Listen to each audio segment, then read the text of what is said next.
হ্যাঁ, দিল্লিতে বার্তা শুনতে যাচ্ছি, কালকে सीडब्ल्यूसी मीटिंग है। हाँ, अरे दिल्ली से वार्ता क्यों नहीं आएंगे? मैं पार्टी के तो हूँ। कल सीडब्ल्यूसी की मीटिंग में जा रहा हूँ, इसलिए बुलाया गया दिल्ली से। मैं सीडब्ल्यूसी की मेंबर भी हूँ। साथ साथ कल खारगे साहब भी फ़ोन किए।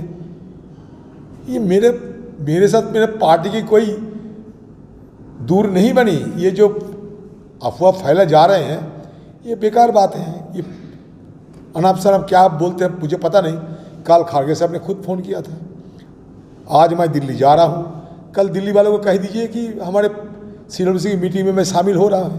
और क्या दादा, नीतीश कुमार की पार्टी जेडीयू ने कहा है कि केंद्र सरकार को अग्निवीर स्कीम के बारे में रिव्यू करना चाहिए और कांग्रेस के भी यही स्टैंड है। आप क्या कहना चाहेंगे? हमारे पार्टी की स्टैंड तो यही है।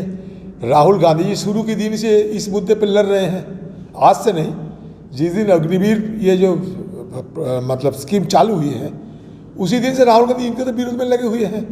और हमारे जो पार्टी का जो इश्तेहार, अगर इश्तेहार में आप देखोगे, गौर करोगे तो ये पता चलेगी कि ये अग्निवीर स्कीम को सत्ता पे आने के तुरंत बाद हटाने के लिए हम लोग आम लोगों को जवाब दे चुके हैं। तो ये कोई नई बात नहीं है हमारे लिए।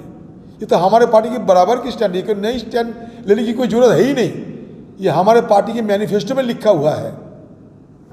दादा, चंद्रबाबू नायडू ने कहा है कि टीडीपी पार्टी ने कहा है कि आंध्र प्रदेश में तो ओड़ा जरा बोले सेरा बोले ऐसा प्रचार में थे, क्या करें। प्रचार के दौरान ये बहुत सारे कला अपनाए जाते हैं। तो दीदी की कला ये है कि सांप्रदायिक ध्रुवीकरण करना इस क्षेत्र के अंदर, क्योंकि हमारा जो बहरमपुर लोकसभा क्षेत्र है 66% मुस्लिम पॉपुलेशन है। इसलिए उनको भड़काने के लिए इन्होंने कहा कि भाई हर बार तो दादा को देते बस भाई को दूँ। लेकिन फिर भी वो कामयाब नहीं हुई, क्योंकि एक बड़ा हिस्सा मुसलमान पॉपुलेशन की वो मुझे वोट दिया, दुआ किया, मदद किया। और इसके साथ साथ ये सत्तारूढ़ पार्टी खुद हिंदुओं को कहने लगे कि जिनको हम उम्मीदवार खड़ा किए हैं मुसलमानों के बीच, टीएमसी और कांग्रेस में लड़ाई के चलते वो हार जाएगी। हिंदुओं, आपके लिए बड़ी सुनहरा मौका है, आप बीजेपी को जिता दो। यही टीएमसी हिंदू की इलाके में जाकर यही कहा, क्योंकि उनका एक ही मकसद थे कि किसी हालत में अधीर चौधरी को हराना, और वो कामयाब हुई। नहीं तो एक पार्टी किसी को कहते हैं कि मुसलमान को वोट दो, हिंदू को वोट दिया और नहीं, और दूसरी तरफ हिंदू को कहते हैं कि मौका सुनहरा है, बीजेपी को जिता दो। ये सारे को जानकारी है ये। इसलिए पिछले